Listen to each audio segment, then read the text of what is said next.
साहबा पूछो सही अल्लाह जा रसूल मुसलमानन में भले कहिड़ो मुसलमान आहे कलमो त सभिनी पढ़ियो अथसि फरमायो अय्युहुम अहसन खुलqa जंहिं मुसलमान जा अखलाक सुहिणा हुजनि जेको ज़ुबान सां कंहिंखे घटि वधि न ॻाल्हाए इंसाननि जो अदब एहतराम रखे सहाबा इकराम रिज़वानुल्लाह अलैहिम अजमईन खे हुज़ूर पाक सल्लल्लाहु अलैहि वसल्लम जी सोहबत सां इहा ईमान कलमे अखलाक जी नेमत मिली ऐं मुसलमानो हिकिड़ी ॻाल्हि सम्झी छॾियो तव्हां असां मुसलमान हूं तव्हां असां नमाज़ पढ़ंदासीं त दर्जो बुलंद थींदो क़ुरान पढ़ंदव त दर्जो बुलंद थींदो ज़िक्र कंदव त दर्जो बुलंद थींदो ज़कात ख़ैरात ॾींदव त तव्हांजो दर्जो वधंदो तव्हांखे सवाब मिलंदो लेकिन 1,24,000 कमो बेश सहाबा इकराम हुज़ूर पाक सल्लल्लाहु अलैहि वसल्लम जी मुक़द्दस जमात अल्लाह साईं उन्हनि जो दर्जो इबादत नेकी जे करे न वधायो मोहम्मद मुस्तफ़ा जी सोहबत में वेठा मोहम्मद मुस्तफ़ा जो दीदार कयो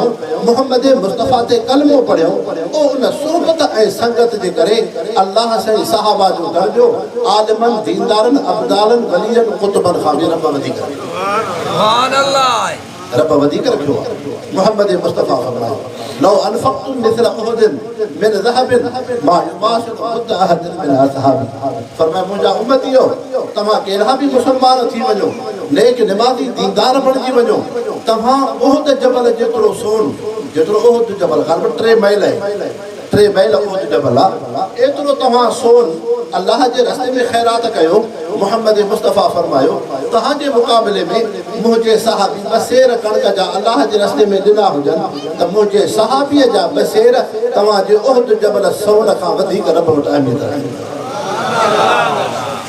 छा मक़सदु थियो जेको उन्हनि मोहम्मद मुस्तफ़ा जे चेहरे अनवर जो दीदार कयो तूं मां उहो दीदार न कयोसीं जेको उन्हनि मोहम्मद मुस्तफ़ा जी सोहबत में वेठा तंहिंजे करे सहाबियुनि जो दर्जो इबादत नेकीअ जे करे त बराबरि आहे पर असुल उन्हनि जो दर्जो मोहम्मद मुस्तफ़ा जी दीदार जे करे हज़रत उमर रज़ियल्लाहु अन्हु हुज़ूर पाक सल्लल्लाहु अलैहि वसल्लम खे अर्ज़ु कयो त साईं अल्लाह जा रसूल मुंहिंजूं नेकियूं हज़रत अबू बकर सिद्दीक़ रज़ियल्लाहु अन्हु जूं नेकियूं उन्हनि में केतिरो फ़र्क़ु आहे उन्हनि में केतिरो फ़र्क़ु आहे हुज़ूर पाक सल्लल्लाहु अलैहि वसल्लम फरमायो ख़ुदि जो मुसलमान हो हुज़ूर सल्लल्लाहु अलैहि वसल्लम फरमायो उमर तुंहिंजूं सभु इबादतूं सभु नेकियूं फ़र्ज़ निमाज़ूं तूं जिहाद कयो तूं ज़कात ॾिनी तूं ख़ैरात ॾिनी तुंहिंजूं सभु इबादतूं लेकिन हज़रत सिद्दीक़ रज़ियल्लाहु अन्हु मां मोहम्मद मुस्तफ़ा सां हिजरत जे सफ़र में 3 रातियूं गॾु गुज़ारियूं उन्हनि मां हिकिड़ी राति उहो हिकु राति खे जो अमल रखिजे ॿिए तरफ़ हज़रत उमर जूं सभु नेकियूं रखिजनि हज़रत अबू बकर सिद्दीक़ जी हिकिड़ी राति जो दर्जो हज़रत उमर जे इबादत खां वधीक छा मक़सदु थियो त ईअं त कोन्हे उन राति हज़रत सिद्दीक़ साईं खां इबादत ॾिठी कई सजदा ढगा कया हा न ओ जेको मोहम्मद मुस्तफ़ा सां गॾु ग़ार में रहिया महबूब मुस्तफ़ा जी चौकीदारी पहरो ॾिनो उन चौकीदारीअ सोहबत जे करे एॾो वॾो मक़ाम थियो जो महबूब मुस्तफ़ा फरमायो हज़रत सिद्दीक़ जी हिकिड़ी राति ऐं उमर जूं सभु इबादतूं सिद्दीक़ जी हिकिड़ी राति जी फज़ीलत उमर जे इबादतूं खां वधीक हितां तोखे मूंखे सबक़ थो मिले त इंसान इहो अक़ीदो रख त मोहम्मद मुस्तफ़ा जी जमात 1,24,000 कमो बेश जेके सहाबी सगोर आहिनि अल्लाह साईं उन्हनि जो दर्जो इबादत नेकीअ खां वधीक सोहबत जे करे रखियो मोहम्मद मुस्तफ़ा जी दीदार जे करे तंहिंजे करे सहाबा इकराम रिज़वानुल्लाह अलैहिम अजमईन जो पंहिंजो मक़ाम पंहिंजो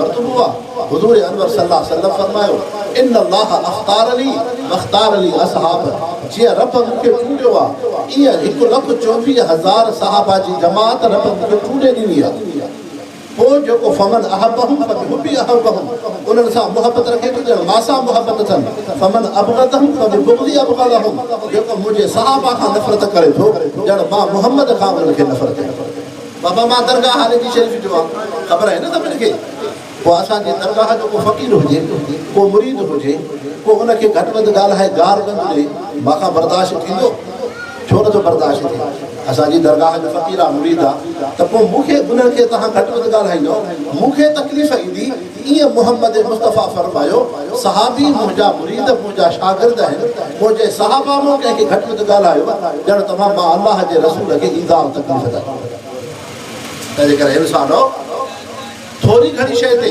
हिकिड़ा माण्हू इहे आहिनि दुनिया जी तारीख़ पढ़ंदा, तारीख़ ॾिसी पोइ सहाबनि सॻोड़नि खे घटि वधि लफ़्ज़ ॻाल्हाईंदा आहिनि। न, तारीख़ जी अहमियत नाहे। तव्हां असां मुस्लमान हूं कलमो पढ़ियो अथसीं, क़ुरान पाक तारीख़ खां वधीक आहे, मुहम्मद मुस्तफ़ा जी हदीस ऐं फरमान तारीख़ खां वधीक आहे। तूं क़ुरान पाक ते नज़र कर, क़ुरान शरीफ़ छा थो फरमाए? आमिनू कमा आमन अन्नास, ईअं ईमान आणियो जीअं मुहम्मद मुस्तफ़ा जी जमात सहाबा इकराम ईमान आणियो। जीअं सहाबा जो ईमान आहे ईअं ईमान आणियो। खुद कुरान तो फरमाए अलिफ लाम मीम ज़ालिकल किताब ला रैब फीहि हुदल लिल मुत्तक़ीन अल्लज़ीना युमिनून बिल गैब। उहे इंसान कामयाब आहिनि जंहिंजी निशानी छा आहे? अल्लज़ीना युमिनून बिल गैब, जेके अणॾिठल शयुनि ते ईमान आणनि। तव्हां असां अलाह खे कोन ॾिठो अथसीं, पर दुनिया खां वधीक अलाह सां मुहबत आहे। तव्हां असां मुहम्मद मुस्तफ़ा खे कोन ॾिठोसीं, पर दुनिया खां वधीक मुहम्मद मुस्तफ़ा सां मुहबत आहे। तव्हां असां सहाबा अहल बैत खे कोन ॾिठोसीं, हज़रत इमाम हसन हुसैन सहाबा इकराम खुलफाए राशिदीन खे कोन ॾिठोसीं, पर पंहिंजे रिश्तनि ऐं बचनि खां वधीक सहाबी अहल बैत सां मुहबत आहे। इमाम हसन हुसैन सां मुहबत आहे, सहाबा इकराम सां मुहबत आहे। त इंसान ईअं ई अलाह साईं थो फरमाए मोमिन उहे आहिनि जेके अणॾिठल शयुनि ते ईमान आणनि। तंहिंजे करे तारीख़ खे ॾिसी इंसान साहिबनि सॻोरनि जे मथां ज़ुबान दराज़ी न करे। पुट खे कहिड़ो हक़ आहे जो पीउ ते एतिराज़ करे? आहे हक़? नाहे, पुट खे हक़ कोन्हे। तूं मां 15वीं सदी जा इंसान हूं जेके मुहम्मद मुस्तफ़ा जी सोबत में वेठा, ईमान ते मुंहिंजो ख़ात्मो थिए, क़ुरान हदीस उनजूं बिशारतूं ॾे, तारीख़ घटि वधि लिखे, तारीख़ खे पुठीअ जे पोयां इछलाए, मुहम्मद मुस्तफ़ा जे फरमान ऐं क़ुरान खे सीने सां लॻाए, सीने सां लॻाए।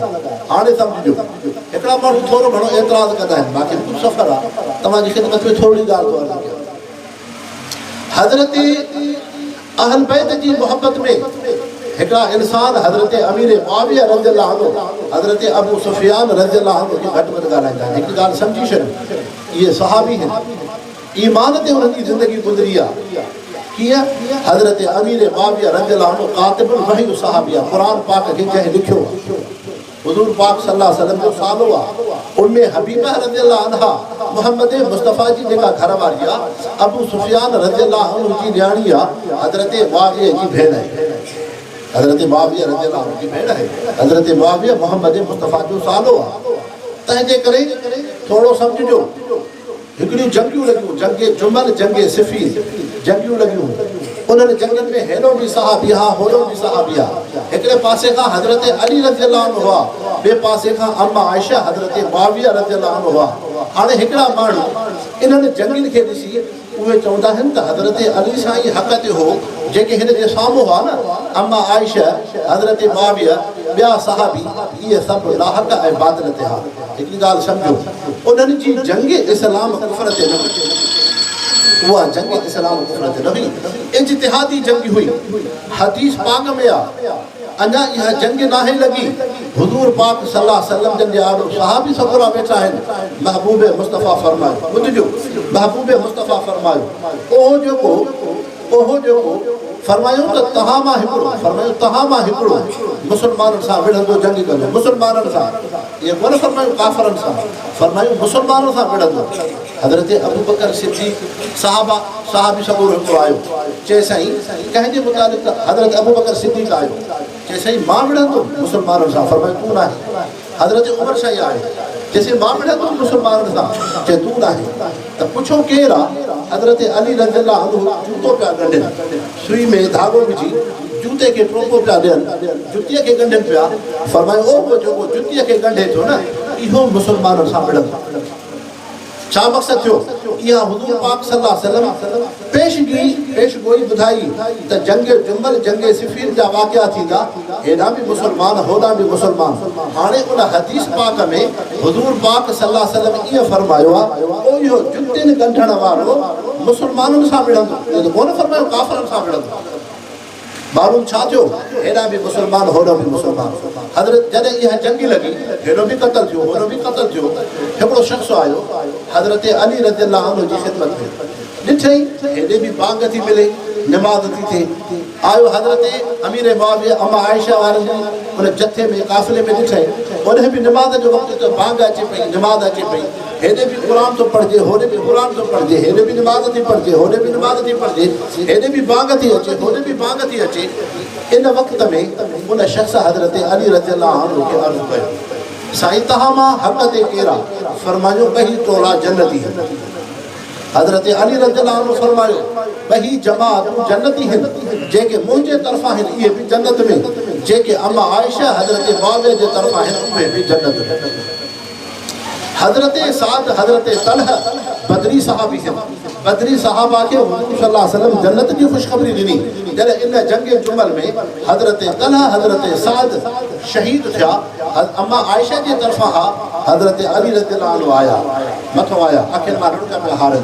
उन्हनि सहाबनि उन्हनि जी शहादत ॾिसी हज़रत अली रज़ियल्लाहु अन्हु फरमायो, काश के मां इन वाक़े खां 40 साल पहिरियों फौत थी वञा, मां इहो मंज़र न ॾिसां।